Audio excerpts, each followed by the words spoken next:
बुद्धिहीन सदैव भोजन होता है संसार में, बुद्धिमान सदैव भोक्ता होता है। सृष्टि का यही नियम है। बुद्धि का मतलब ये नहीं कि बहुत बतावे धोखा दे। बुद्धि उसे कहते हैं जहाँ एकता, सम्मान और मर्यादा खड़ी रहे सामने, उसका नाम है बुद्धि, अन्यथा दुर्बुद्धि। बोलो श्री गुरुदेव भगवान ने की जय। तो भजन एक परमात्मा का, एक देवता एक आइटम आपको दे देगी।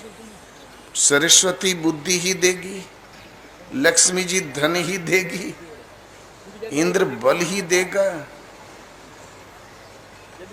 किंतु और अश्विनी कुमार आरोग्य देंगे। यदि आयु की, आरोग्य की आवश्यकता तो अश्विनी कुमारों की पूजा करो, लेकिन आरोग्य, बुद्धि, समृद्धि और परम श्रेय चाहिए, अविनाशी पद चाहिए, परम धाम चाहिए, एक नारायण की शरण जाना चाहिए। बोलो श्री राम जय जय राम। भगवान के भजन में दो नियम है। दो प्रकार के भगत होते आए हैं, सकाम कर्म योगी, निष्काम कर्म योगी।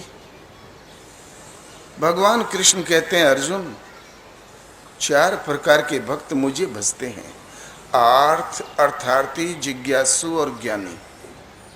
आर्थ उसे कहते हैं जो दुखी हो, अभाव खटकता हो, सृष्टि में निवारण न दिखाई पड़ता हो, दुख निवारण के लिए पुकारने वाला। अर्थार्थी, अर्थ माने धन होता है, धन, धान्य, पुत्र इत्यादि समृद्धि चाहने वाले। तीसरे होते हैं जिज्ञासु, मूलतः सत्य है क्या, तत्व है क्या, जानने की इच्छा वाले। चौथे होते हैं ज्ञानी, अनेक जन्म भजन करते करते अंत में जो प्राप्ति वाला ज्ञानी भक्त है, वो मेरा स्वरूप है, मैं उसमें हूँ, वो मुझ में है, मुझे हटा दो, उससे बैठा दो, पूर्ति हो जाएगी, उसे हटा दो, मुझे बैठा दो, एक ही बात है। या तो मनुष्य दुख निवारण चाहेगा, या धन, धान्य, पुत्र इत्यादि समृद्धि चाहेगा, या जानना चाहेगा, अथवा केवल्य पद चाहेगा। इसके अलावा मनुष्य पांचवी कोई वस्तु मांग ही नहीं सकता। चार प्रकार के भक्त मुझे भजते हैं, चारों उदार है। क्या भगवान को पूजा कराने की जरूरत थी जो हमने कुछ उदारता कर ली? ऐसी बात नहीं। वो अपने आत्मा के पथ की ओर अग्रसर है, जिसे भजना चाहिए उसे भज रहे हैं, इसलिए उदार हैं। अपने आत्म पथ की ओर अग्रसर हैं, इसलिए उदार हैं। और जो मांगते मैं देता हूं, सब कुछ मुझसे प्राप्त होता है। तो भाई मांगना है तो भगवान से मांगो।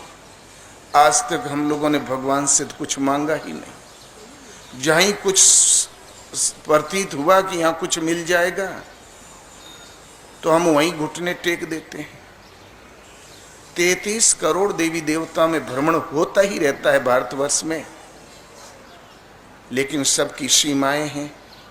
असीम है लोक समृद्धि और परम श्रेय केवल एक परमात्मा से ही संभव है।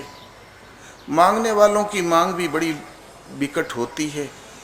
अर्जुन, नियत कर्म से मुझे भजकर बदले में लोग स्वर्ग तक की कामना करते हैं, मैं देता हूं। तेतम भुक्त्वा स्वर्गीय लोकम विशालम क्षीणे पुण्य मृत लोकम विशंति। वे विशाल स्वर्गलोक का उपभोग करते हैं, इंद्र पद को विभूषित करते हैं, किंतु जहाँ पुण्य क्षीण हुआ वहीं आके गिर जाते हैं जहाँ से मांगना शुरू किया था। बेचारा फिर फुटपाथ पर, कंगाल का कंगाल, दरिद्र का दरिद्र। ऐसा फल ही किस काम का कि एक कुछ दिन रहे और फिर साथ छोड़ दे। फल अवश्य नष्ट हो जाएगा, क्योंकि उसने नश्वर ही मांगा था, अनित्य ही मांगा था। स्वर्ग हूँ स्वल्प अंत दुखदाई। भगवान राम कहते हैं लोग स्वर्ग भी स्वल्प थोड़े दिन का विश्राम, जब तक पॉकेट में पैसे तब तक घूम लो व्हाइट हाउस और 5 स्टार, फिर खत्म। स्वर्ग भी स्वल्प बहुत थोड़े दिन का, अंत दुखदाई, परिणाम में तुम्हारे लिए दुख का आरक्षण। स्वर्ग वाली कुर्सी खिसक गई, हम आगे फुटपाथ पर, तो दुख नहीं होगा क्या? इसलिए क्षीणे पुण्य, जहां पुण्य क्षीण हुआ मृतलोकम विशंति, मृतलोक में गिर जाता है। स्वर्ग अवश्य चला जाता है, किंतु उस भक्त का कभी विनाश नहीं होता। क्यों? मेरे पथ में बीज का नाश नहीं है। स्वल्पम मपस्य धर्मस्य त्रायते महतो भयात, इस धर्म गीतोक्त नियत कर्म का, इस आत्म पथ के नियत विधि का आचरण धर्माचरण है। इस धर्म का स्वल्प अभ्यास महान जन्म मृत्यु के भय से उद्धार करने वाला होता है। अर्जुन, अगले जन्म में जहां साधन छूटा वहीं से आरंभ करता है और कुछ एक जन्मों के अंतराल से वहां पहुंच जाता है जिसका नाम परम गति है, परम धाम है। नेहा भी कर्म ना सोचती पढ़ते वायु ने विद्यते, स्वल्पम अपस्य धर्मस्य त्रायते महतो भयात। अर्जुन, इस निष्काम कर्म योग में आरंभ का नाश नहीं। बीजा जाम गया, अंकुर फूट गया, 2 पत्ती निकल आई, माया में कोई वज्रपात नहीं उसे कुचल दे। यदि इतना हुआ तो पेड़ होगा, शाखाएं होगी, फूल होंगे, फल होंगे और आपको मिलेगा। सीमित फल रूपी दोष नहीं कि स्वर्ग वैकुंठ में भरमा के तुम्हें खड़ा कर दे। इसलिए स्वल्पम मपस्य धर्मस्य त्रायते महतो भयात, इस निष्काम कर्म योग का, उस परमात्म दर्शन वाली नियत विधि का स्वल्प अभ्यास महान जन्म मृत्यु के भय से उद्धार करने वाला होता है। मांगने निष्काम भाव से चलते हैं तो तीर की तरह लक्ष्य पे हम शीघ्र पहुंचते हैं। और यदि कामना करते हैं, अर्थ चाहिए, दुख निवारण चाहिए, जिज्ञासु, मांग करने वाला जैसी मांग वैसी मिल जाएगी। जब तक मान लो स्वर्ग ही मांगा उसका, जब तक पुण्य है, स्वर्ग की जब तक आयु है तब तक वहां रुकना पड़ेगा।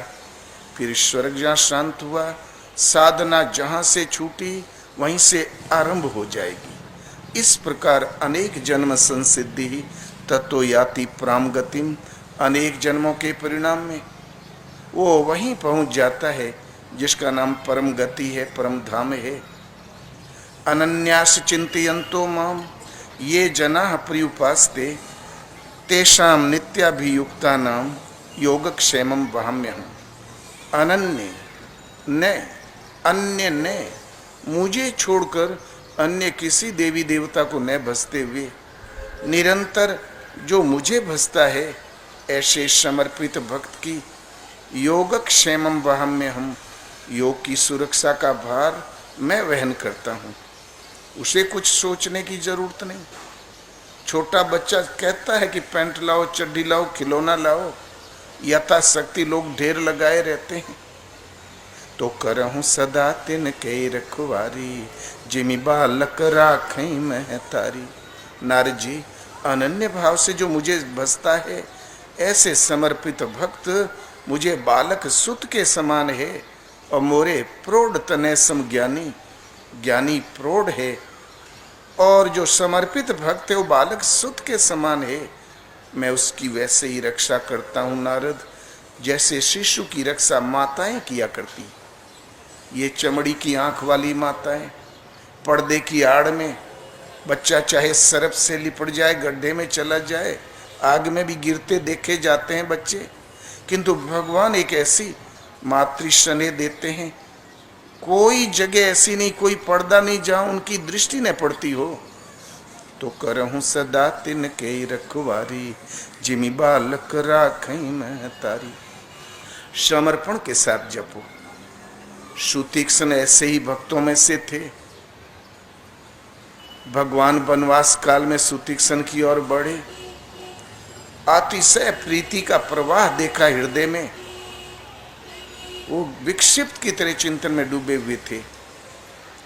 दिशी और विदिशी पंथ नहीं सूझा, को में चले कहाँ नहीं बूझा। कबहू के फिर पाछे पुनि जाई, कबहू के नृत्य करें गुण गाई। वो ये भूल गए कि मैं कौन हूँ, कहाँ जा रहा हूँ। कभी नाचने लगे, पूरब किधर पश्चिम किधर मालूम नहीं, मैं कौन हूँ, जा कहाँ रहा हूँ ये भी मालूम नहीं। प्रेम में वृत्ति प्रवाहित हो गई, संसारिक व्यवहार विस्मृत हो गया। अतिशय प्रीति देखी रघुबीरा, प्रगटे हृदय हरण भव भीरा।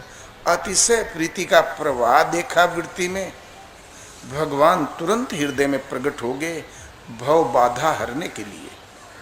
जहां हृदय में स्वरूप दिखाई पड़ा, सुतीक्ष्ण बीच मार्ग में अचल होके बैठ गए। मुनि मग माज अचल होई बैसा, पुलक शरीर पनस फल जैसा। बीच रास्ते में स्थिर होके बैठ गए। शरीर रोमांच हो गया जैसे कटहल का फल हो। बीच रास्ते का तात्पर्य ये नहीं कि फुटपाथ पर बैठ गए हों, पगडंडी के बीच में बैठ गए हों।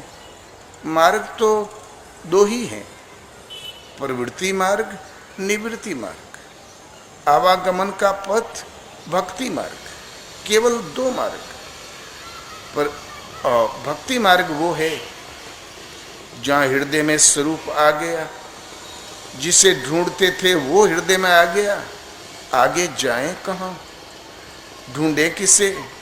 तो अचल होके भक्ति पथ में एक ऐसा स्तर आता है, स्वरूप हृदय में आते ही साधक भाविक स्थिर होके बैठ जाता है। तो मुनिमग और आगे कोई सत्ता है ही नहीं, तो चल के किसे पुकारेगा, किसे ढूंढेगा। और प्रवृत्ति मार्ग, सदा प्रवृत्त रहो। जड़ चेतन स्थावर अनंत योनियों में चलते ही रहो, अंत कहीं नहीं। वो एक भूल भूलैया, किंतु भक्ति पथ ऐसा है कि क्रमशः उत्थान करते करते जहाँ मूल का स्पर्श किया तो मुनिमग माज अचल हुई बैसा, पुलक शरीर पनस फल जैसा। भक्ति पथ में स्वरूप आते ही बीच रास्ते में स्थिर होके बैठ गए। अभी भगत रास्ते में है, क्योंकि भगवान ने तो स्वीकृति दी ही नहीं। राम करीब आ गए। मुनि ही राम बहु भांति जगावा, जागन ध्यान जनित सुख पावा। मुनि को राम ने बहुत झकझोरा, सचेत करने की चेष्टा किया। किसी को क्लोरोफॉर्म सुंगा दो, काट भी दो तो क्या जागता है। ये भक्ति का क्लोरोफॉर्म बहुत हिलाया डुलाया, कोई लाभ नहीं। जागन ध्यान जनित सुख पावा। भगवान ने एक उपाय किया कि भूप रूप तब राम दुरावा, हृदय चतुर्भुज रूप दिखावा। वो जो राम का जो वास्तविक स्वरूप जो सुतीक्ष्ण के दृष्टिपथ में था वो हटा दिया, चतुर्भुज रूप में प्रकट हो गए। सुतीक्ष्ण घबरा गए कि ये भूत कहाँ से आ गया, कहाँ गए मेरे प्रभु। वो विकल हो गए। मुनि अकुलाई उठा तब कैसे, विकल हीन मणि फणी भर जैसे। जैसे सर्प मणि खो जाने पर विकल होता है, ऐसे ही विकल हो गए सुतीक्ष्ण। और जहां घबरा के उठे, आंखें खोला तो बाहर राम खड़े थे। हृदय में जब स्वरूप आ जाता है, सृष्टि में जहां दृष्टि पड़ेगी वहां राम है। इसी स्थिति वाले महापुरुषों ने निर्णय दिया कि श्री आराम में सब जग जानी, करहूं प्रणाम जोर जुग पानी। क्योंकि उनको दूसरा दिखाई भी तो नहीं देता। भगवान ने कहा सुतीक्ष्ण तुम वर मांगो। सुतीक्ष्ण फिर घबराए, प्रभु ये भी करना पड़ेगा, आप मिल गए फिर भी मांगना पड़ेगा। हमने तो वर पर कभी विचार ही किया नहीं किया। कह मुनि हम वर कबहु न जाचा, समुझ न पड़े झूठ का साचा। हमने वर पर तो कभी विचार ही नहीं किया, हमें समझ ही में नहीं आता सृष्टि में क्या झूठ है, क्या सत्य है। आपको जो प्रिय अच्छा लगे दे दें भगवान। भगवान ने कहा सुतीक्ष्ण, मैं तुम्हें अपनी अविरल भक्ति देता हूं। सुतीक्ष्ण फिर घबराए, बोले देखो भगवान हृदय में बने रहना। बोले हाँ हाँ, हमने वही दिया तुमको। उस गरीब को ये भी नहीं समझ में आया कि अविरल भक्ति कौन बीमारी है। इसलिए निष्काम कर्मयोगी, निष्काम भाव से करने वाला भाविक श्रद्धालु पथिक तीर की तरह लक्ष्य पर पहुंचता है। मांगने वाला थोड़ा लेट होता है, 2-4 जन्म का झटका लगता है। वस्तु मिली, वस्तु के उपभोग के लिए समय दिया, उतना समय हमारे भजन का कट गया। फिर जहां छूटा वहीं से पुनः जागृत हो जाता है। एक और जीव में क्षमता ही नहीं, सत्य को मांग ले। हम जब मांगेंगे तो अपने लिए एक धोखा, एक फंदा ही मांग बैठेंगे। क्यों? कि मनुष्य के पास मन है, बुद्धि है, इंद्रियां है, और है ही क्या। आंखों से जो देख लोगे झूठ, भगवान अगोचर हैं, वो सत्य इंद्रियों से अतीत है। मन से कल्पना कर लोगे, बुद्धि से निर्णय ले लोगे, वो भी झूठ। क्यों? भगवान मन बुद्धि से परे हैं। राम अतर्क्य कर्म मन बानी, मत हमारे यस सुनो भवानी। राम अतर्क्य है, कर्म से, मन से, वाणी से। तो भला मन वाणी के पकड़ में जो नहीं आने वाला है, तो बुद्धि से बहुत ही ऊंची ऊंची कल्पना करके क्या मांग लोगे। ये यंत्र ऐसे हैं, मन बुद्धि इंद्रियां माया तक सीमित है, इनकी दौड़ उतनी है, कैसे मांग लोगे। कदाचित मांग बैठोगे अपने लिए एक धोखा, एक फंदा मांग बैठोगे। देव ऋषि पद पर पहुंच गए, देव ऋषि नारद, इतनी उन्नत अवस्था वाला महापुरुष, एक बार मांग बैठे। जब मांगा तो अपने लिए बेड़ियां मांग लिया, फंदा मांग लिया। वो तपस्या में बैठे थे, उन्हें श्राप था दक्ष प्रजापति का कि घूम घूम के भले घर के लड़कों को चौपट करते हो, साधु बना लेते हो। हमारे 10,000 परिवार के लड़कों को आपने संत बना दिया।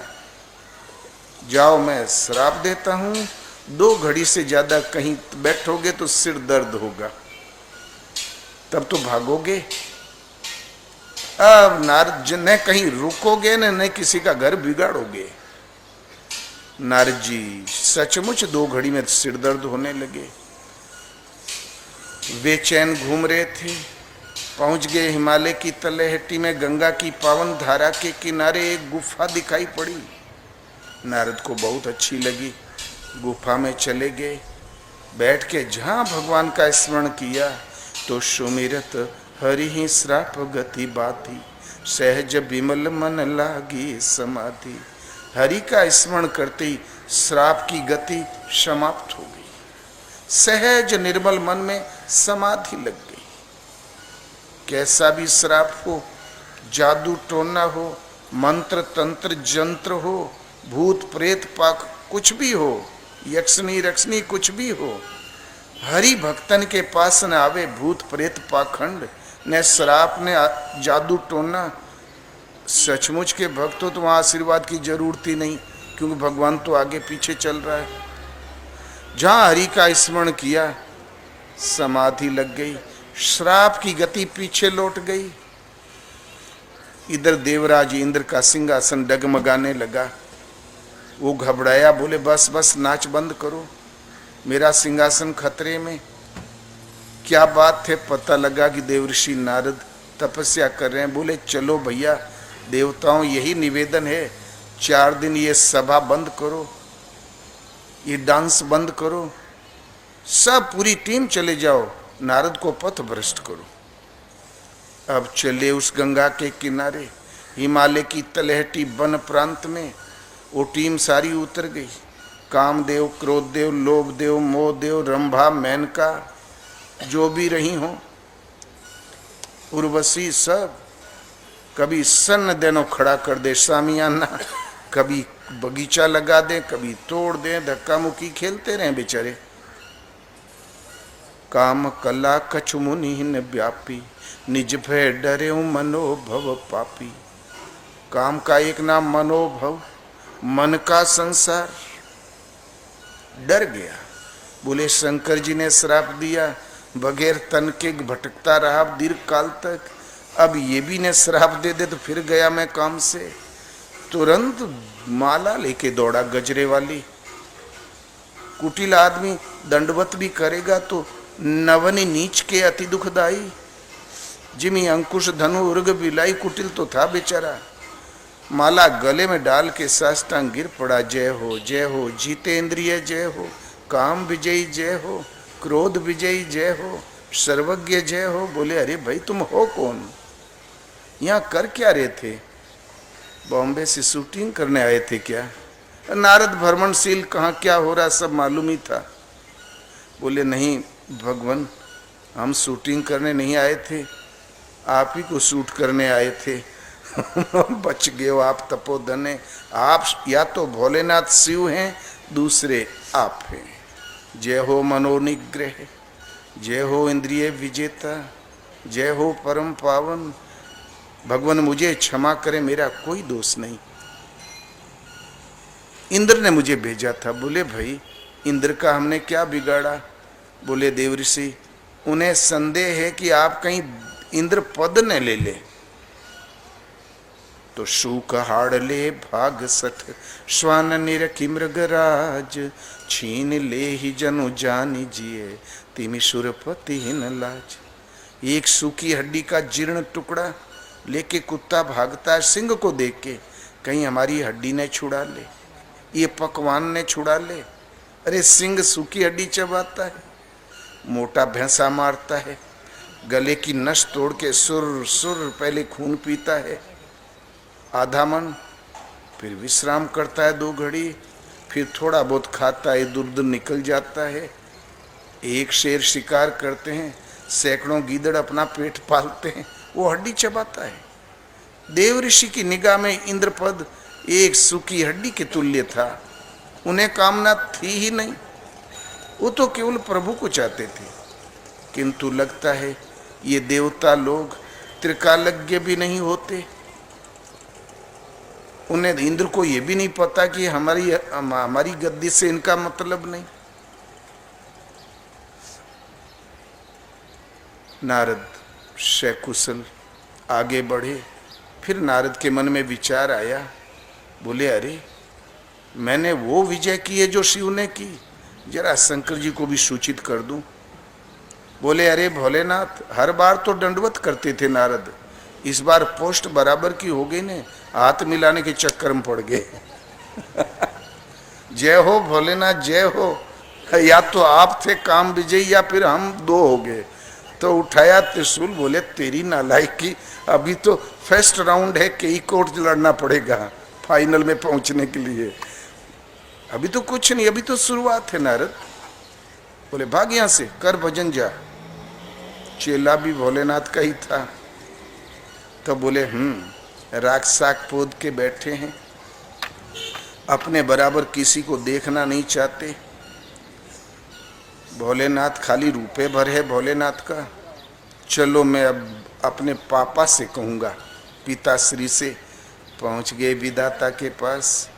बोले अरे हमने ऐसी ऐसी परीक्षाएं हुई, हमें पता ही नहीं चला, और कामदेव ने कहा कि तुम शिव के बराबर विजेता हो। तुरंत विधाता चौके। बोले अरे बेटा माया बड़ी प्रबल है, ये तो कुछ भी नहीं है, अभी असली चोटियां तो आगे है युद्ध की, और सावधान होके लग। चल दिए नारद। है तो पिता, लेकिन पुत्र की कीर्ति भी नहीं देख सकते। देख हमसे जो कहा भगवान से मत कहना, बहुत समझाया। सीधे पहुंचे भगवान के पास। बोले हमने तो विजय कर ली। तब भगवान सोचे अरे बेचारा उधर से बच्चा इधर अहंकार के चक्कर में पड़ गया। तो भगवान रूख बदन करी बचन मृदु, बोले रमा निवास, तुमरे सुमरण ते मिटही, काम क्रोध मद मार। नारद जी आपके लिए क्या कहना, जो आपका स्मरण कर ले उसके काम, क्रोध, लोभ, मोह सब विकार मिट जाते हैं। स्वयं आपके लिए कौन बड़ी बात। नारद कहूँ सहित अभिमाना, कृपा तुम्हारी सकल भगवाना। बड़े अभिमान से कहा, आपकी कृपा भगवान। सोचा अब तो हमने जीत ही लिया, भगवान ही क्या करेंगे। भगवान ने देखा मेरा अंतरंग भक्त है, इसकी तो घड़ी चल रही है, इसकी रक्षा करनी ही चाहिए।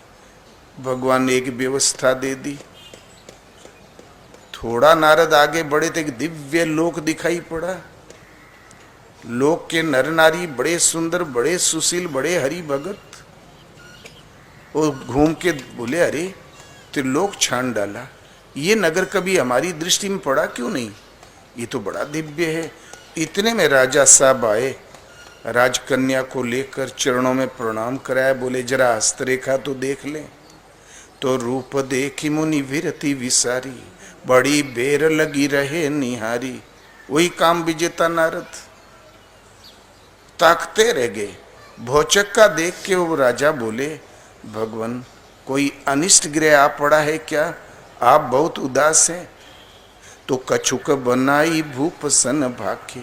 नारद झूठ सच बोलने लगे, कुछ गड़ गुड़ के बता दिया, हाँ हाँ सुलक्षणा है।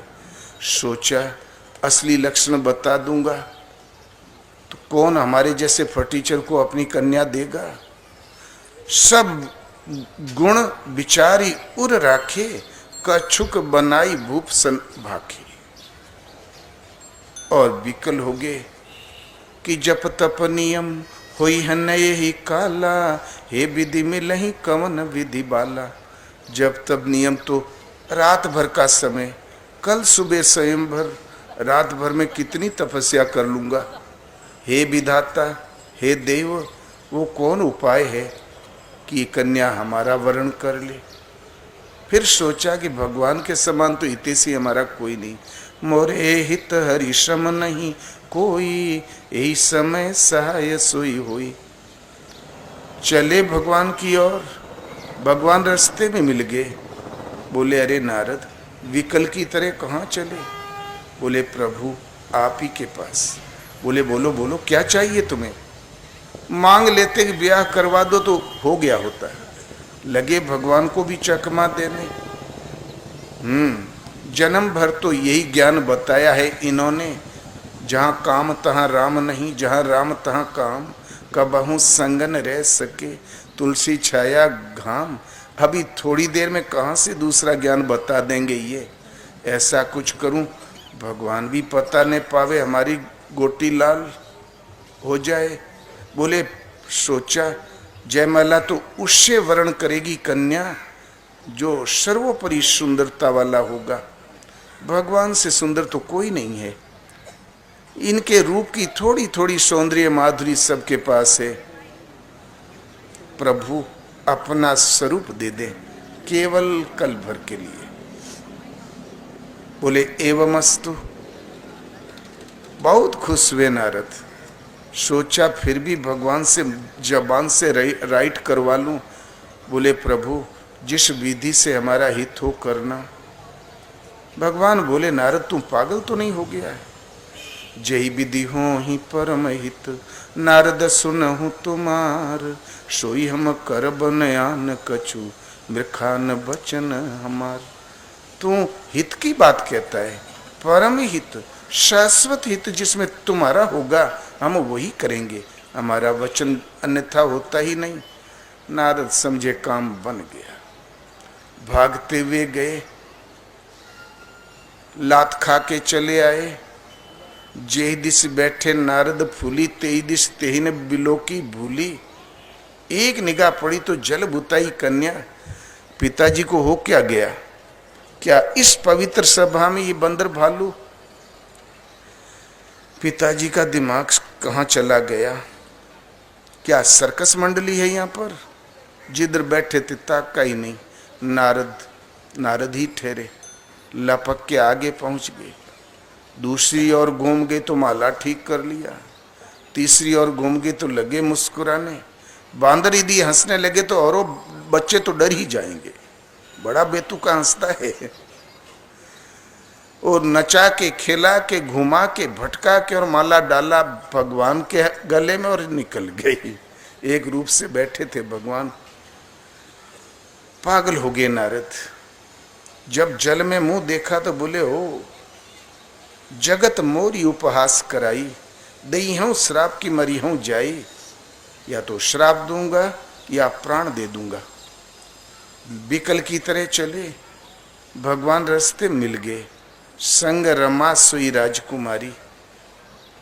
तो बोले, शंकर जी को जहर पिला के लक्ष्मी को आपने प्राप्त कर लिया, हमें बंदर का मुंह देके विश्व मोहिनी को आपने ले लिया। तू छलिया हो, तू ढोंगी हो, तुम कपटी हो, मैं श्राप दूंगा। तो भगवान मुस्कुराए, नारद तुम संत हो, साधु ते हो ही न कार्य हानि। संत से कभी किसी का अनिष्ट होता ही नहीं। किसी का अनिष्ट कर सके ऐसा संत के पास होता ही नहीं। कुछ कर कहां से दोगे? बोले, हम बातों में आने वाले नहीं, अवश्य दूंगा। बोले, दे के देख लो। तो बोले, जाओ मनुष्य का शरीर धारण करो और तुम्हारी स्त्री चोरी चली जाए, तुम भी हमारी तरह बुलक बुलक रो, और बंदर की जो आकृति दिए हो, बंदर आपकी सहायता करे। भगवान बहुत खुश हुए। नारद, अवतार तो कभी न कभी लेना ही पड़ता है। कभी सुअर मैला भी हमें ढकेलना पड़ा है, सिंह, मछली, कछुआ। कभी कभी दुर्लभ मानव तन मुझे मिलेगा, मैं भाग्यवान हूं नारद। बड़े भाग्य मानस तन पावा। मैं भाग्यवान हूं नारद। जिया जंतु से तो जीव छूटा भला। क्या कहा, स्त्री चोरी चली जाएगी, सुलक्षणा होगी, तभी तो कोई चुराएगा। झगड़ालू कंटाही के कौन चुराता है? भले लोगों के लिए दो आंसू सभी बहाते हैं नारद, मैं भी बहा लूंगा। अरे परशुराम रहे तो रणुआ, कपिल भी बैचुलर, दत्तात्रेय, सनकादि ऋषि सब बेशादिये में हमारे अवतार बीते, भला शादी भी होगी। तुमने मुझे वरदान दिया नारद, बंदर सहायता करेंगे। न यूनिफॉर्म देना पड़ेगा, ड्रेस, न अस्त्र शस्त्र देना पड़ेगा, और नहीं भोजन के लिए चूल्हा जलाना पड़ेगा जो उजला है। बंदर को क्या, इस डाल से उस डाल छलांग मारा, पेट भर गया।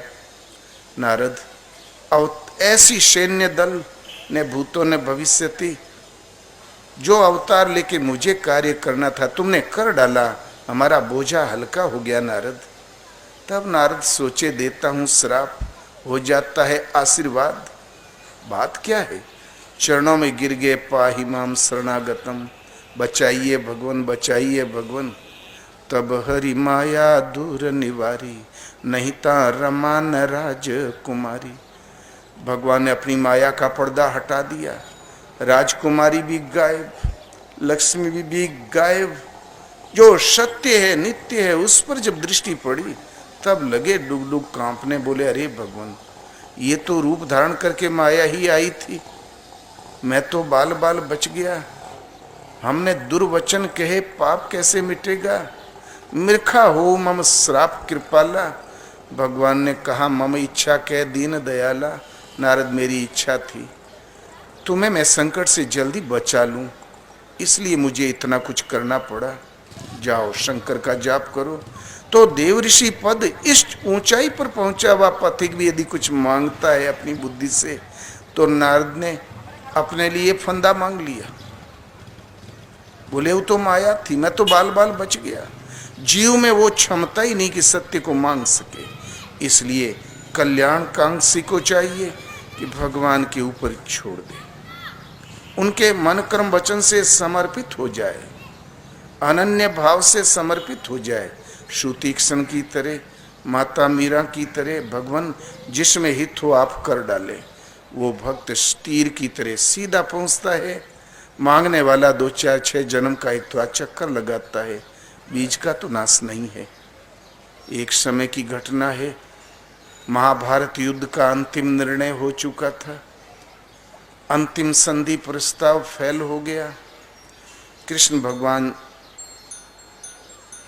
लौटने लगे। तब दुर्योधन ने कहा, केशव आप किसकी ओर रहेंगे? बोले दुर्योधन, मैं हूँ समदर्शी, मेरा संसार में कोई शत्रु नहीं है और नहीं कोई मित्र है। मेरे पास जो पहले आएगा मैं उसी की तरफ रहूँगा। शकुनी ने पीछे से पल्ला पकड़ के खींचा। बोले, अरे बेटा दुर्योधन, काम तो बन गया।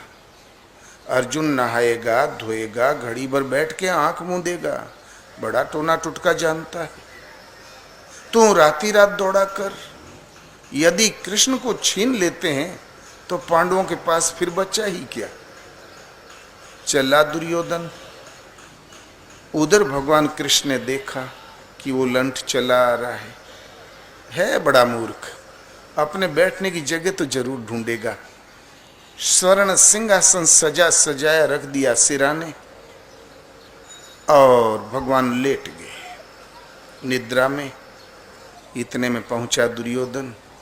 बहुत खुश हुआ कि भला पहले मैं पहुंचा, मैं बैठूं कहाँ। अरे कृष्ण कुछ भी हो, हड़पा हुआ राज है, मैं मूर्धा अभिषिक्त नरेश का युवराज, मैं बैठूं कहाँ। दाहिने बाएं दृष्टि दौड़ाई तो सिंहासन पर दृष्टि पड़ गई। बोले, ओ ये व्यवस्था मेरे लिए हुई है।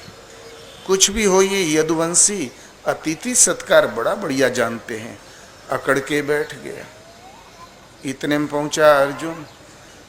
उसे पहले पीछे आने की चिंता ही नहीं थी, वो समर्पित भक्त ठहरा। वो सुविधा भगवान दे लें अपना। आया, सादर चरणों में प्रणाम किया, धूल में ही बैठ गया चरणों में, मुखारविंद का दर्शन करता रहा। इतने में भगवान की आंख खुली। वो भगवान के उठने की प्रतीक्षा करता रहा। बराबर दर्शन उनकी पलक टिकी हुई थी प्रभु के चेहरे पर। जहां आंख खुली तो भगवान ने कहा, अर्जुन तुम कब आए? अर्जुन कुछ कहता पहले ही दुर्योधन बड़ी जोर से गुर्राया। बोले, नहीं, पहले मैं आया हूं। तो बोले, भाई तुम आए जरूर, मेरी दृष्टि अर्जुन पर पड़ी है। आना तब होता है जब देखा देखी हो, आमना सामना हो। आड़ में तो पता नहीं इस हॉल में क्या क्या पड़ा हुआ है, कौन कौन कहाँ बैठा है। दुर्योधन घबराया, लगता है ठग लिया क्या। भगवान ने कहा, दुर्योधन तुम बिल्कुल चिंता मत करो, मेरे पास दो वस्तु हैं, एक एक ले लो। एक तो मेरी नारायणी सेना, जिसने पराजय का मुंह आज तक कभी नहीं देखा, वो अजय है। और दूसरा मैं अकेला, किंतु मैं शस्त्र नहीं उठाऊंगा, युद्ध नहीं करूंगा। एक एक ले लो। दुर्योधन ने कहा, केशव पहले मैं आया हूं इसलिए मैं ही मांगूंगा। भगवान ने कहा, हाँ हाँ तुम मुझको मांग लो। बहुत बिगड़ा दुर्योधन। बोले, वाह, फिर धोखाधड़ी।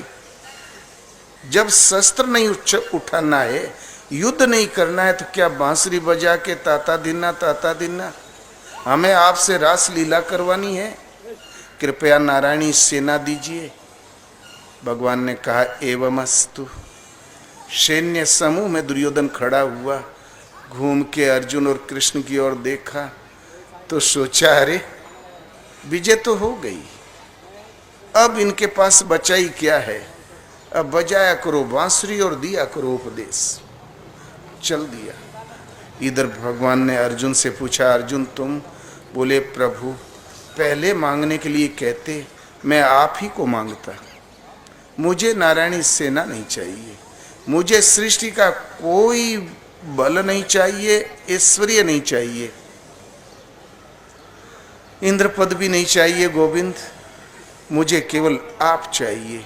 मेरी इच्छा सदैव से रही है कि भगवान आपका वरद हस्त मेरे सिर पर सदैव बना रहे। आप जैसे जैसे आदेश देंगे मैं युद्ध करता रहूंगा। ठीक 18वें दिन नारायणी सेना का पता नहीं रह गया। 11 अक्षौणी सेना का अधिपति दुर्योधन जांघें टूट के धूल में लौट रहा था।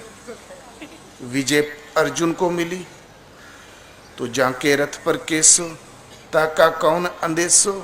भगवान से कदाचित मांगना ही पड़े तो भगवान को ही मांग लो। क्यों? जहाँ भगवान रहते हैं वहाँ समृद्धि रहती है। वो अविनाशी है, वो सर्वज्ञ है, वो लक्ष्मीपति है, वो काल से अतीत है, अनंत स्वरूप है। आपके पास भी अनंत स्वरूप, काल से अतीत स्थिति, सर्वज्ञ पद, लक्ष्मी के स्वामी। भगवान जब किसी को अपनाते तो अपनी भगवत्ता ही दे देते। इसलिए प्रभु के सामने जाओ, कदाचित मांगना ही पड़े तो भगवान को ही मांग लो ना। क्या ही दे दो, वो दे दो, भगवान हमारा घर बन जाए तो हमारे लड़के की नौकरी लग जाए, वो नहीं जानते कि तुम्हें क्या घट रहा है। एक परमात्मा की शरण जाओ, दृढ़ संकल्प हो जाओ, भगवत पथ में कपट नहीं लगता।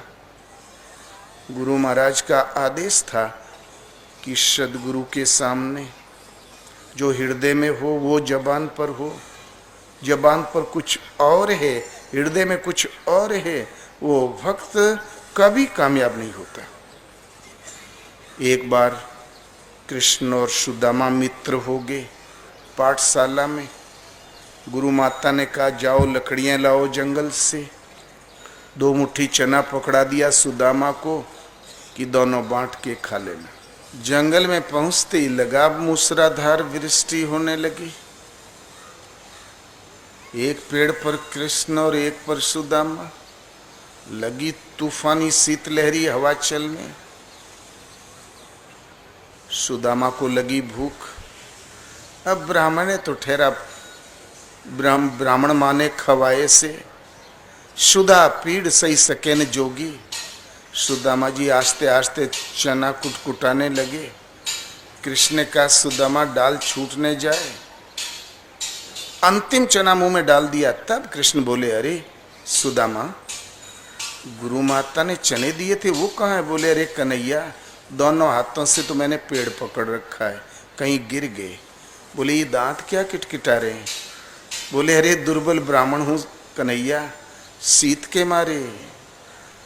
तो बोले ठीक सुदामा, ये 1 मुट्ठी चना तुम्हारे ऊपर मेरा ऋण रहा।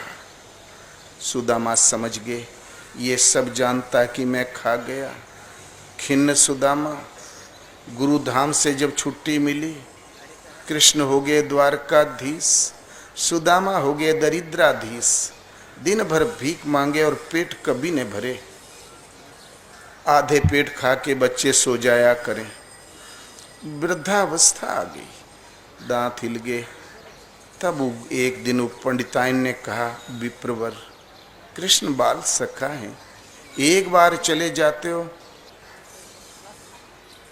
तो आपकी सारी दरिद्रता दूर हो जाती। सुदामा बोले नहीं, मैं उसके पास नहीं जा सकता।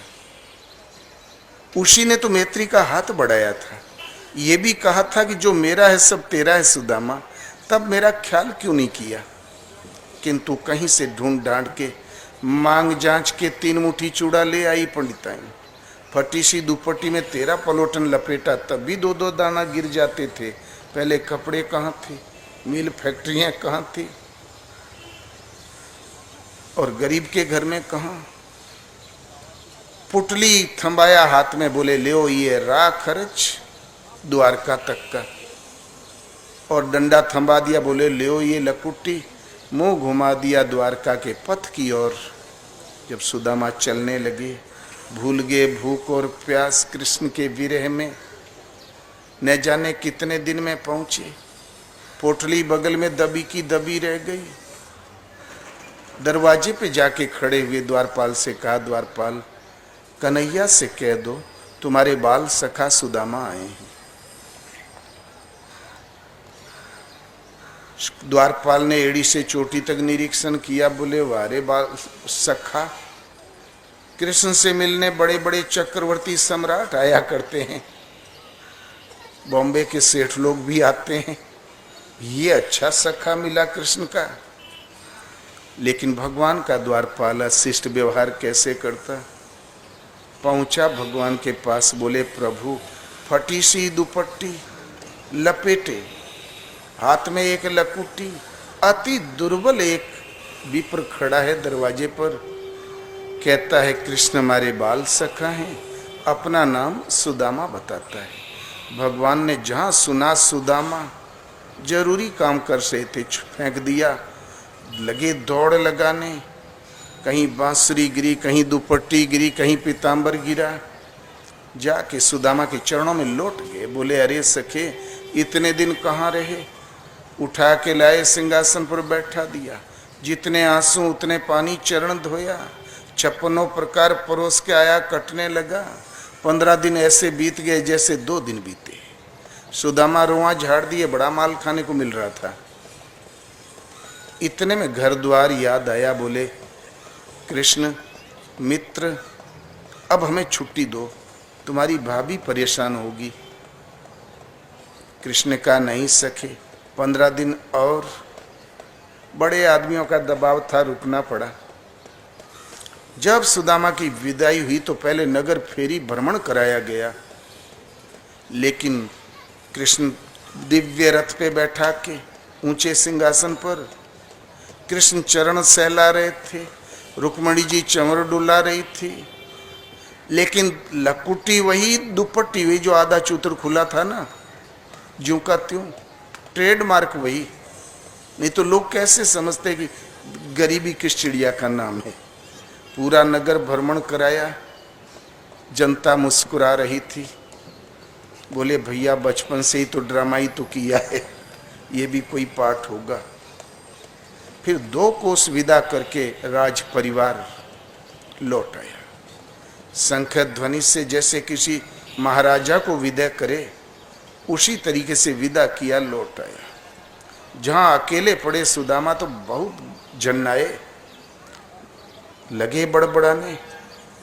लियो अंबार लगा था पीले पीले वस्त्रों का, 4 धोती अपने भाभी के लिए नहीं दिया, मेरी दुपट्टी तक नहीं बदला, और पट्ठा ले 3 मुट्ठी चूड़ा रहा, 2 चबा गया, 1 ही बचा। फिर प्रॉपर्टी पर निगाह गई, चिंता हुई, वो महत्व रखता था 3 मुट्ठी चूड़ा। क्या बतावें, चुड़ैल पंडितनिया गले पड़ गई, भला मैं क्यों जाता उसके पास। भुन भुनाते हुए घर आए तो झोंपड़ी गायब। हे प्रभु झोंपड़ी कहाँ गई। हाय बच्चे, हाय पंडिताइन, लगे कल्पने। इतने में दृष्टि पड़ी दूसरी तरफ, भव्य महल ठीक वैसे ही जैसा द्वारका में था। बोले प्रभु इतना जल्दी बना कैसे, ये कहाँ का रईस आ गया। हाय पंडिताइन, हाय बच्चे। इतने में झरोके में से पंडिताइन झांकी, 16 श्रृंगार करके खड़ी थी।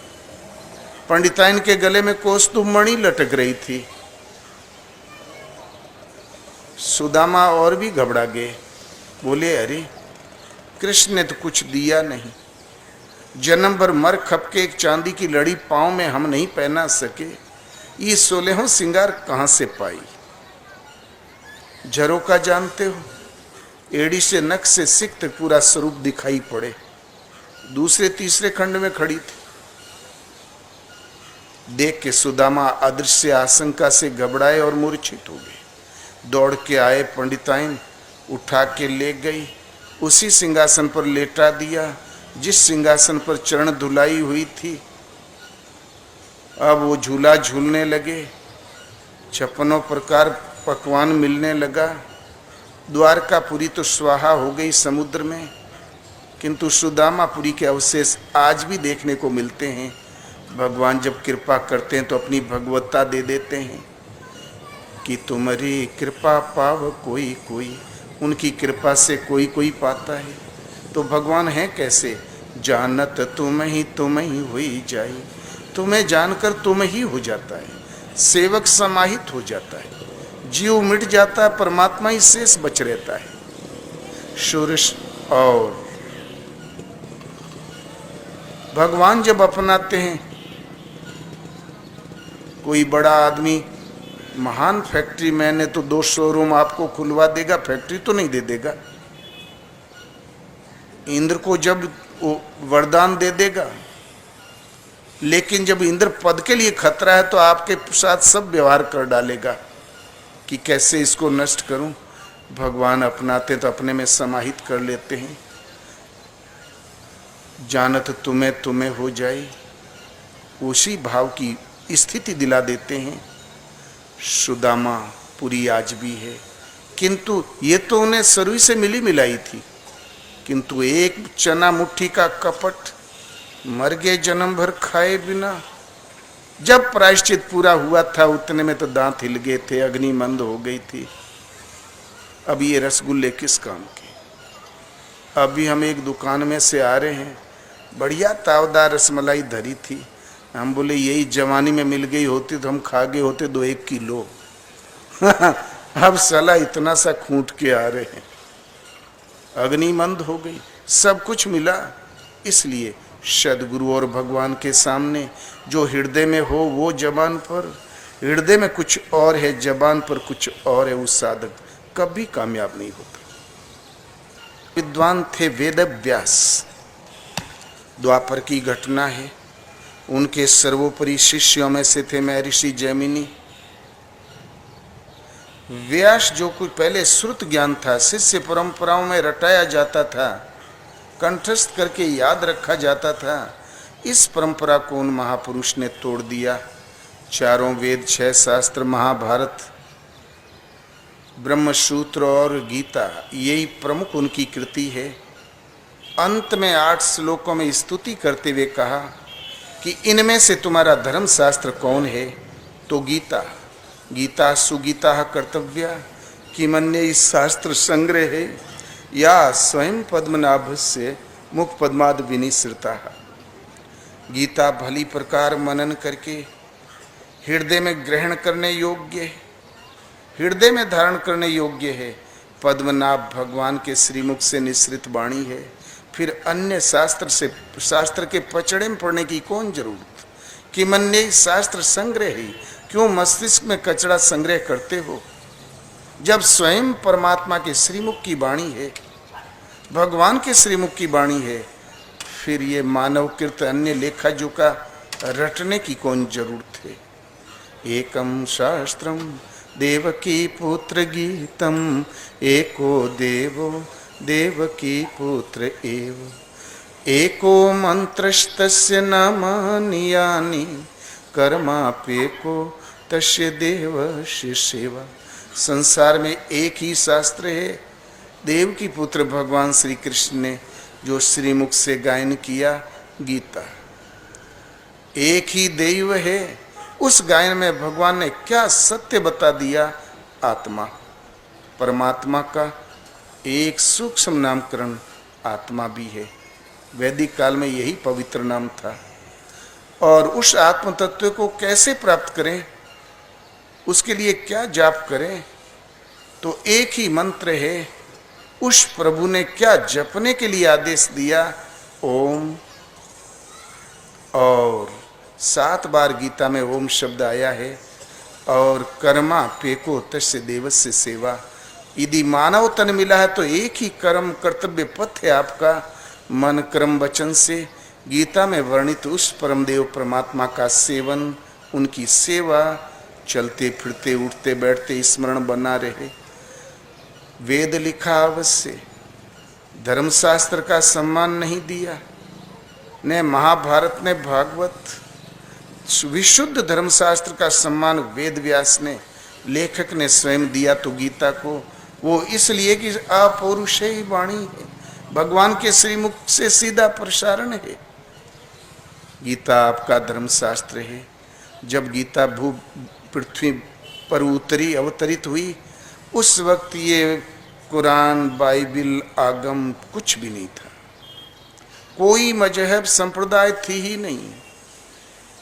मनुष्य मात्र के लिए कोई धर्मशास्त्र था तो गीता। इसलिए भगवान ने कहा, अर्जुन, अनित्यम असुखम लोकमिमं प्राप्य भजस्व माम। सुख रहित क्षण भंगुर किंतु दुर्लभ मानव तन को पाकर मेरा भजन कर। भजन का अधिकार किसी वर्ग विशेष को नहीं है। भजन के अधिकार के लिए किसी विशिष्ट कुल में जन्म लेने की जरूरत नहीं। चाहे श्रृंगी ऋषि की तरह मृगों के झुंड में फेंका क्यों न मिला हो, तब भी ब्रह्म ऋषि हो गए। दुर्लभ मानव तन को पाकर मेरा भजन कर। संसार में पशु पक्षी, अंडज पिंडज स्वेदज उद्भज, पशु पक्षी, जड़ चेतन, अनंत योनिये, उनमें एक विशिष्ट योनि है नर मानव तन। ये दुर्लभ है मानव तन, देव दुर्लभ है मानव तन। ऐसा तन पाके भजस्व माम, मेरा भजन कर। भजन करने का अधिकार मानव तन को है। अब आपका ये तन पृथ्वी के गोले में कहाँ मिला हो, इसका प्रश्न नहीं। अरब में जन्मे हो चाहे ऑस्ट्रेलिया में। फिर भगवान ने कहा कि हम दोनों के संवाद को जो इन भटके हुए भक्तों में कहेगा, उसके समान प्रिय करने वाला कोई नहीं। अर्थात उसके द्वारा मैं पूजित होऊंगा, मेरी पूजा पूर्ण हो जाएगी। केवल कानों से सुनेगा वो भी उत्तम लोकों को प्राप्त होगा। सुनने का महत्व, लगता उस टाइम भी अनपढ़ता ज्यादा थी क्या जो केवल सुना जा रहा है। इसलिए उसके समान मेरा प्रिय कार्य करने वाला संसार में कोई नहीं है। हम दोनों के संवाद को जो इन भूले भटके भक्तों में प्रसारित करेगा। गीता आपका धर्मशास्त्र है, 3 आवृत्ति कर लें गीता की। न संदेह है न भविष्य में संदेह कभी होगा। गीता के अनुसार सब अंधे। 11 अक्षौहिणी जन समूह, लगभग 2.5 पौने 3 अरब होता है। उतने बड़े जन समूह में सब के सब अंधे। भगवान के निरंतर साथ रहने वाला अर्जुन भी अंधा। अध्याय 10 में भगवान श्री कृष्ण ने अब विस्तार से अपनी विभूतियों का वर्णन किया। अर्जुन, सूर्य में तेज में हूँ, पृथ्वी में क्षमता में हूँ, सूर्य चंद्रमा में शीतलता में हूँ। सृष्टि में किंचित भी तेज युक्त वस्तु है, उन तेजवानों का तेज में हूँ। किंचित भी तेज युक्त वस्तु है, मेरे तेज के अंश मात्र से तेजवान है। इसलिए अर्जुन तू मेरी शरण आ। अर्जुन ने कहा, भगवान आप जो कह रहे हैं सब सत्य है, मैं मानता हूँ। मेरा अज्ञान दूर हुआ, किंतु मैं प्रत्यक्ष देखना चाहता हूँ। सुनने और देखने में बहुत फर्क है। किसी ने कह दिया उधर पिंजड़े में शेर बंद है तो अटकल तो लगा दोगे, ऐसा होगा वैसा होगा, देखोगे तभी न वस्तु स्थिति पता चलेगी। कितना ही व्हाइट हाउस की तारीफ करें लोग, कल्पना हम भी कर लेंगे। सही वो जानता जो सचमुच उसमें घूमा है, बैठ के देखा है। प्रभु मैं देखना चाहता हूँ, यदि सुलभ हो सके तो कृपा करें। भगवान ने कहा, अर्जुन प्रिय सखा हो, अनन्य भक्त हो, ऐसा कुछ भी नहीं जो मैं तुझे न दे सकूं। ले तुम मेरे उसी स्वरूप को देखो। सर्वत्र फैले हुए मेरे तेज को देख, अश्विनी कुमार और सप्तऋषियों को देख, चराचर जगत को मुझ में एक स्थान पर खड़ा देख। 2-3 श्लोक तक भगवान बताते चले गए। अर्जुन को कुछ समझ में नहीं आया, वो आंखें मलता रह गया। सहसा भगवान रुक जाते हैं, अर्जुन तुम मुझे इन आंखों से नहीं देख सकते। ले अब मैं तुझे वह दृष्टि देता हूं जिससे तुम मुझे देखो। भगवान तो सामने खड़े ही थे। जहां दृष्टि का संचार हुआ, अर्जुन में लगा कांपने, ज्वर चढ़ आया। धनुष कंधे से कब गिर गया पता ही नहीं। अब लड़खड़ाई आवाज में लगा स्तुति करने, प्रभु मैंने आपके आदि का निर्णय कर पाता हूं, ने अंत का ने मध्य का। अमित प्रभाव वाले आप कौन हैं? वो सूतपुत्र कर्ण, जयद्रथ, भीष्म, द्रोण, दुर्योधन, अन्य ने पृथ्वी के योद्धा बड़े वेग से दिव्य अस्त्र लेके दौड़ते हैं, आपके मुखों में चूर्ण होते चले जा रहे हैं। आप सब ओर से चबाते चले जा रहे हैं। ये सब क्या है भगवान? लोग कहते हैं अहिंसा अहिंसा। मछली मत खाओ तो चूंटी मत मारो। सबसे ज्यादा भोजन भट्ट तो भगवाने निकले, सारा महाभारत चबा गए। ये दिव्य अस्त्र तो मूली और सलाद का काम कर रहा था वहां। अर्जुन स्तुति करने लगा, तमक्षरम परमं वेदितव्यम त्वमस्य विश्वस्य परम निधानम, तुम्हें व्यय शाश्वत धर्म गोप्ता, सनातनस्तम पुरुषो मतो में। भगवान आप परम अक्षर है, परम तत्व है, जानने योग्य परम देव है, परम पुरुष हैं। आप सनातन पुरुष हैं, गोपनीय धर्म के रक्षक हैं। भगवान आप ही शाश्वत हैं, आप ही सनातन। गीता के आरंभ में अर्जुन ने कहा था भगवान कुल धर्म सनातन है, जाति धर्म शाश्वत है। वही अर्जुन जब प्रत्यक्ष देखा तो बोले नहीं भगवान आप सनातन हैं, आप शाश्वत हैं। वास्तव में देखा कई श्लोकों में स्तुति किया, क्षुद्र त्रुटियों के लिए क्षमा याचना करने लगा। प्रभु हमने कभी हे सखा, हे यादव, हे कृष्ण कहा, उन त्रुटियों के लिए पिता जैसे प्रिय पुत्र को क्षमा करता है, सखा सखा के अपराध क्षमा करता है, पति जैसे पत्नी के अपराध क्षमा करता है। ऐसे ही भगवान मेरे उन अपराधों को क्षमा कर दें जो कभी हमने हे सखा कह दिया। सखा कहना कोई अपराध नहीं। भगवान कृष्ण भी स्वयं अर्जुन को सखा कहते ही थे, उन्होंने ही बनाया भी था। हे यादव कहा, उस त्रुटि के लिए क्षमा कर दें।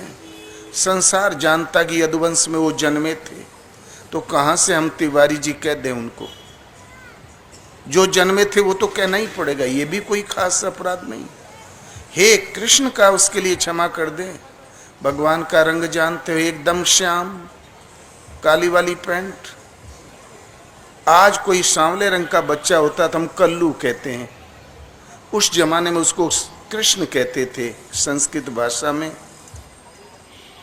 ये भी कोई अपराध नहीं, जब श्याम रंग के थे ही, तो कहां से कर्पूर गौरम कह दें हम, ये भी कोई अपराध नहीं। लेकिन दृष्टि मिली और स्वरूप देखा, तब अर्जुन ने पाया न ये काले हैं न गोरे हैं, रंग रूप से परे, ये जाति है न वर्ण, इन सब से अतीत, इनके समान दूसरा कोई नहीं है। तो भला सखा कैसा? सखा तो एक बराबर का स्तर होता है। इसलिए क्षुद्र त्रुटियों के लिए क्षमा याचना करने लगा और कहा गोविंद सौम्य स्वरूप में आइए, मुझ भयभीत को सांत्वना दीजिए। आपने क्षमा किया ये मैं तब समझूंगा जब आप सौम्य स्वरूप में आए, मुझे सांत्वना दें। तुरंत भगवान सौम्य स्वरूप में आए और भयभीत अर्जुन को विधिवत सांत्वना दिया।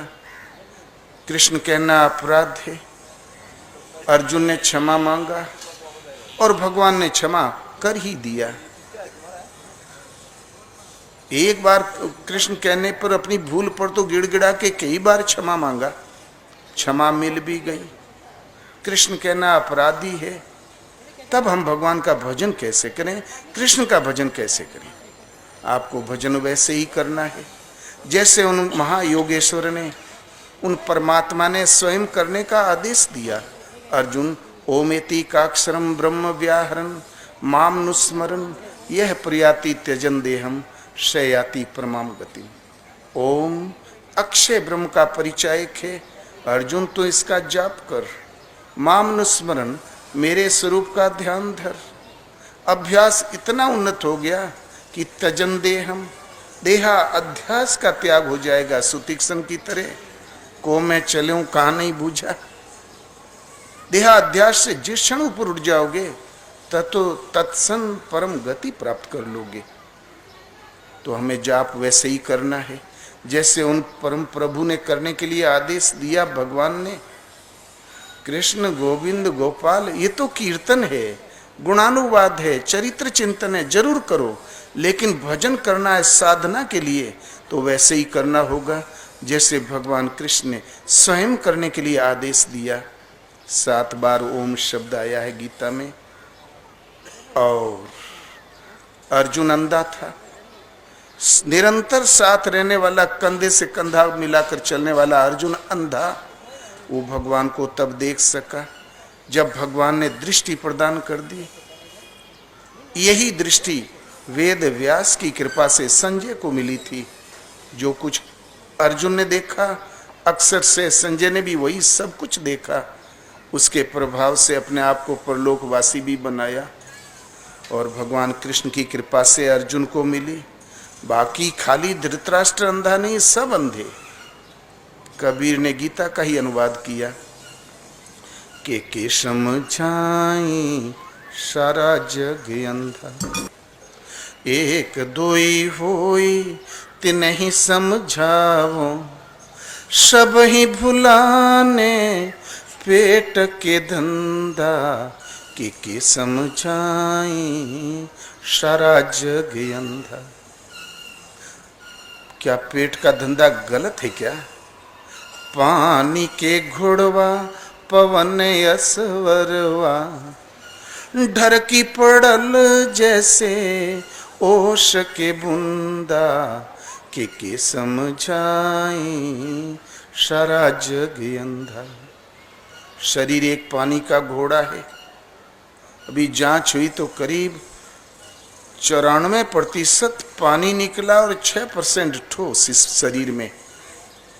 ये पानी का बुलबुला, पानी का घोड़ा, श्वासा अस्वार, और जब जाना होता है ना, ढर की पड़ल जैसे ओस के बूंदा। देखते हो शीतकाल में गांव में पत्तियों पर ओस की बूंदे मोती की तरह चमकती रहती है। पहली किरण सूरज की पड़ी, सटाक देना चली जाएगी जमीन में, 10 मिनट बाद जमीन का ओदापन भी खत्म, गीलापन भी खत्म, उड़ गया। भाप तो थी। इतना ही है शरीर का अस्तित्व। क्या हुआ? बोले खा पी के सोए थे भैया, हार्ट अटैक। यहां से चंगा खासा गया, कोई खबर नहीं। 2 दिन में खबर आई, बोले एक्सीडेंट। तो ढर की पड़ल जैसे ओश के बूंदा, के ही समझाई सारा जग अंधा। गहरी, तो इससे उबरने के लिए हम करें क्या? करना होगा भजन। संसार को भवसागर, भवसरिता, भवकूप की संज्ञा दी है महापुरुषों ने। तो गहरी नदिया अगम बह धारा, खेवन हार के पड़ी गया फंदा, के समझाई सारा जग अंधा। भवसरिता बड़ी अथाह है, गहरी नदियां अगम्य है। हम अपनी बल बुद्धि से तैर के इसको पार नहीं कर सकते। इसके लिए चाहिए खेने वाला केवट, सदगुरु, कर्णधार सदगुरु दृढ़ नावा। लेकिन दौड़ के जब गुरु ढूंढने जाते हैं तो गुरु भी जाल में फंसा हुआ मिलता है, खेने वाला मिलता है, वो भी फंदे में फंसा हुआ मिलता है। माया की बेड़ियां उसके भी पांव में। तो खेवन हार के पड़ी गया फंदा, के समझाई सारा जग अंधा। किसको समझावें? पूरा जगत अंधा। तो गुरु करे जान के, पानी पिए छान के, रास्ता चले देख के, और जीवन में कोई ऐसा काम न कर दे आजीवन सोचनीय हो जाए, कभी चित्त से न उतरे। बिना विचारे न करे। झटके में कर लोगे तो खेने वाला भी हो सकता फंदे में फंसा मिले, तो तुम भी अंधे, वो भी अंधा। जिस वातावरण में हम उलझे हैं, जिस फुलवाड़ी में हम मुग्ध हैं, लागी आग शकल बन जरी गया, विनु गुरु ज्ञान भटकी गया बंदा। ये त्रेतापों की ज्वाला लपट उठाई करती है संसार में। एक दिन जो ये हमारा पुत्र, हमारी पत्नी, हमारा परिवार, हमारे पापा, हमारी समृद्धि, हमारा ऐश्वर्य, ऐसी एक हवा चलेगी, सकल बन जर गया। किसी को पता था गुजरात में जो भूकंप आया? किसी को पता था कि अभी 10 मिनट बाद हम मर जाएंगे? वंश समेत समाप्त। पेंटागन टूटा तो मालूम था, 50,000 एक पल में समाप्त। ये प्रकृति का झोंका आएगा तो बस जो कुछ है सब स्वाहा। हम ही मात्र चले गए। तो कहत कबीर सुनो भाई गुनिया, और देह मुए पाछे मर गई दुनिया। जब लौट के हमें देखना ही नहीं तो हमारे लिए तो महाप्रलय हो चुका। तो लागी आग शकल वन जरी गया, जो कुछ हमने फुलवाड़ी अर्जित कर रखी है रात दिन मर खप के, एक ऐसा लपट आएगी प्रकृति की त्रेतापों की, स्वाहा। ऐसा क्यों हुआ? इससे बचने का उपाय है सदगुरु का ज्ञान। वो मिला नहीं इसलिए ऐसा हुआ। तो बिनु गुरु ज्ञान भटक गया बंदा, कि समझाई सारा जग अंधा। अंत में कहते हैं, कहत कबीर सुनो भाई संतों, एक दिन जाई लंगोटी झार बंदा, कि ही समझाऊं सारा जग अंधा। कबीर कहता है, गुरु के ज्ञान बिना था तो बंदा, था तो भगवान का अंतरंग सेवक मात्र से। भजन सभी करते हैं, लेकिन भजन खटाई में क्यों चला जाता है? सदगुरु के दर्शन नहीं हुए इसलिए, गुरु का ज्ञान नहीं मिला इसलिए। अंत में कबीर निर्णय कह देता है, कहत कबीर सुनो भाई साधों, एक दिन दृढ़ संकल्प हो, प्रतिज्ञाबद्ध हो, लंगोटी झाड़ बंदा, गुरु महाराज की शरण में जाओ, संयम के पक्के हो जाओ, लंगोटी बंद हो जाओ, अवश्य प्राप्त कर लोगे।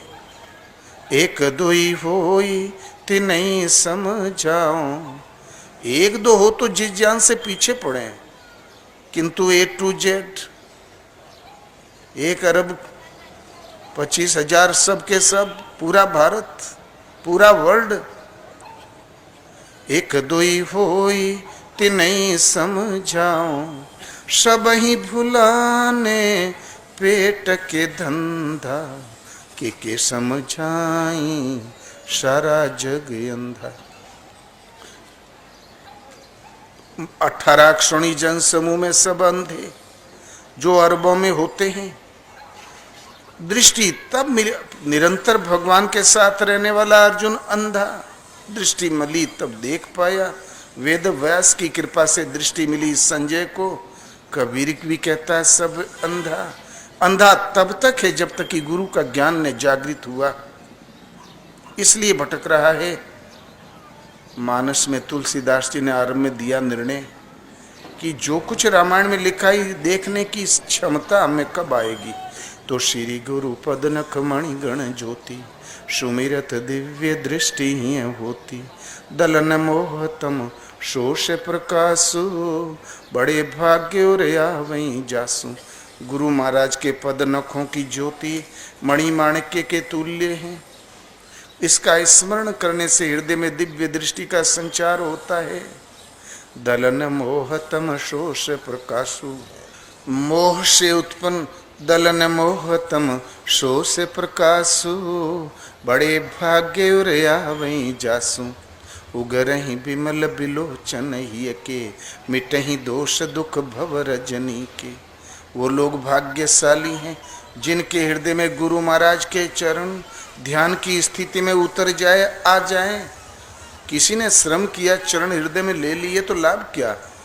उगरहि बिमल बिलोचन ही के, हृदय के निर्दोष नेत्र खुल जाएंगे।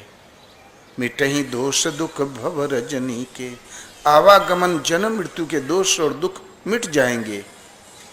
सूजहि राम चरित मणि माणिक, गुप्त प्रगट जहाँ जो जेहि खानिक। रामचरित मानस के प्रति सूझ पैदा हो जाएगी कि इसमें लिखा क्या है। गुप्त जो लिखने में नहीं आ सका, प्रगट जो लिखने में आया, अथवा पर ब्रह्म परमात्मा के अंतराल में क्या रहस्य छिपा, वो भी दिखाई देने पड़े लगेगा। जो जेहि खानिक। इसलिए आँख खुलने का तरीका भगवान कृष्ण गीता के अनुसार कृष्ण के शब्दों में एक महान योगेश्वर परमात्मा का स्पर्श करके परमात्मा स्वरूप परमात्मा ही थे। उनकी कृपा से अर्जुन को आँख मिली। वेद व्यास भी अवतार कहलाए महायोगेश्वर थे। उनकी कृपा से संजय को गोस्वामी जी कहते हैं, गुरु महाराज के चरणक की ज्योति मणि माणिक के हृदय में चरण आते ही उघरे विमल विलोचन ये के। कबीर कहता, बिनु गुरु ज्ञान भटक गया बंधा। सब महापुरुषों का निर्णय एक है, वो चाहे किसी भाषा में बोले हो, प्रत्यक्षदर्शी है तो कैसे कह देगा कि दूसरी प्रकार का है। उनके भाव एक मिलते हैं। इसलिए संसार में भगवान एक, प्राप्त करने की विधि एक, रास्ते मिलने वाली सुविधा एक जैसी, परिणाम एक, अभय पद की प्राप्ति, शाश्वत शांति, अनंत जीवन, सदा रहने वाली समृद्धि, यही है भगवान का परिणाम। काल से अतीत स्थिति, इस संपूर्ण साधना को विधिवत प्राप्त करना है। गीता देखो, गीता आपका धर्म शास्त्र है, वो 5000 वर्ष से पहले से है वर्ड, किंतु हम भूल गए। नया गढ़ना कुछ नहीं है, जो विस्मृत थी केवल स्मरण करना है। माताएं पढ़ें, बच्चे पढ़ें, पुरुष पढ़ें, और आप किस जाति वर्ण में हो, किस संप्रदाय में हो, किस मजहब की परिधि में जीवन काट रहे हो, इसकी जरूरत नहीं। जो जहां है दुखी अवश्य है। मानव के हृदय में दुख के कारणों का निवारण और सहज सुख की प्राप्ति का साधन है गीता, और सीधा परमात्मा के श्रीमुख की है वाणी गीता। आपका मानव का धर्म शास्त्र एक ही है गीता। अभी कुंभ मेले में इसको महापुरुषों ने, विश्व धर्म परिषदों ने कहा कि यही एक धर्म शास्त्र है। ये भारत का भी राष्ट्रीय ग्रंथ है, विश्व का विश्व दर्शन है। यदि भगवान कृष्ण के हजारों वर्ष पश्चात किसी ने ये स्वीकार ही कर लिया ईश्वर एक है, जैसे मूसा हुए, शुक्रात हुए, ईसा हुए, 4000 वर्ष पश्चात हजरत मोहम्मद साहब हुए, कहते हैं एक ईश्वर सत्य है, तो गीता का संदेश वाहक है। गीता लो, फूट खत्म, एक पिता के पुत्र कहलाओगे, शांति मिलेगी, विश्व गुरु पूर्वज थे और आप हो जाओगे। लेकिन झोंपड़ी से महलों तक इसको पहुंचाओ। हो सके तो 2-2 गीता बांट दो अपने पड़ोसी को। ये अन्नदान से भी बड़ा दान है। हमारा ख्याल है प्राण दान से भी बड़ा दान है। प्राण तो चमड़ी का बचाओगे, ये आपके स्वरूप को प्रदान करेगी। इसलिए गीता आपका धर्म शास्त्र है, सबको लेना चाहिए। शायद कहीं आज तो स्टॉल नहीं दिखाई देता, लगा जरूर ले लें। एक मीटिंग होटल में नहीं खाओगे तो मिल जाएगी, दूसरी मीटिंग घर खा लेना, 50, 60, 70 रुपया लगता ही होगा। बोलो श्री गुरुदेव भगवान की जय। बोलो श्री राम जय राम जय जय राम। ओम जय सिया राम जय जय सिया राम।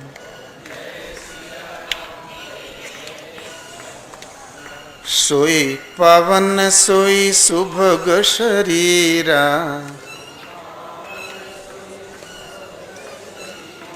जो तन पाई भजिए रघुवीरा।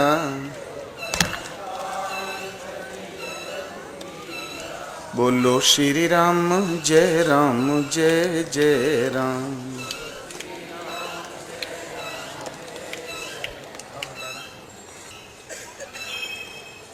दो अंग्रेज, हाँ, आज यहाँ के आप लोगों ने सबने मिलके सुना है भंडारे की व्यवस्था की है।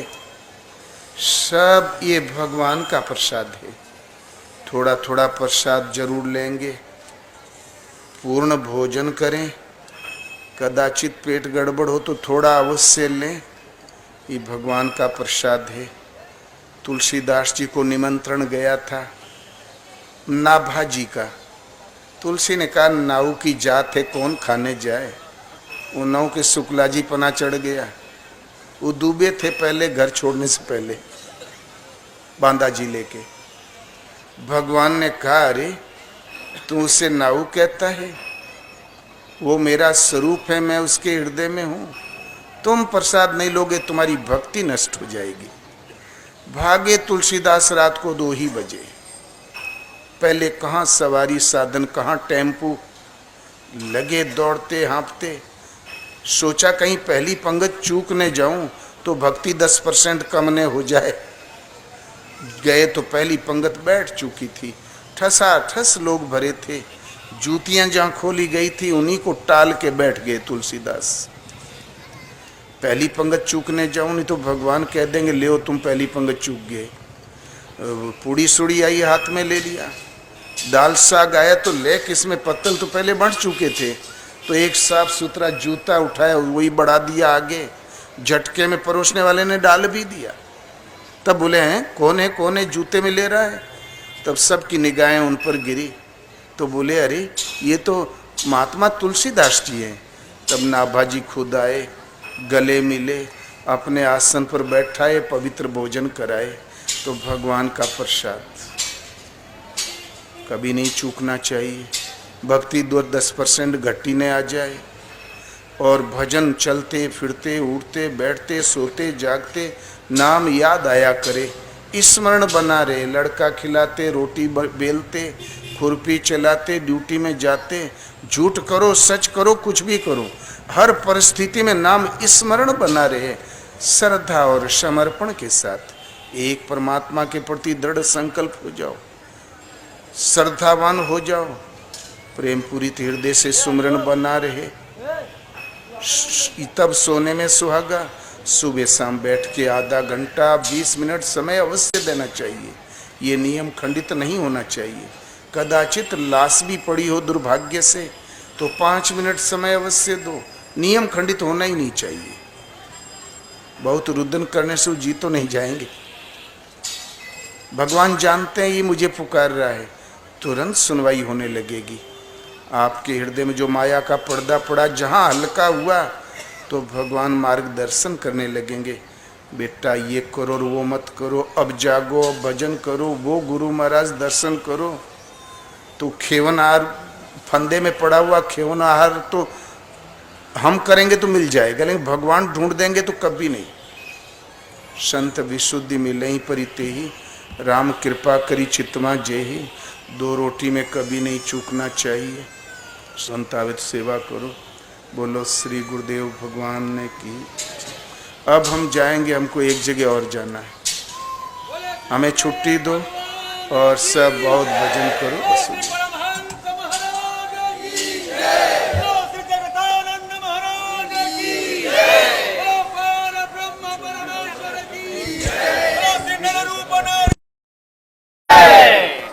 इधर से आप लोग निकलते जाए। जय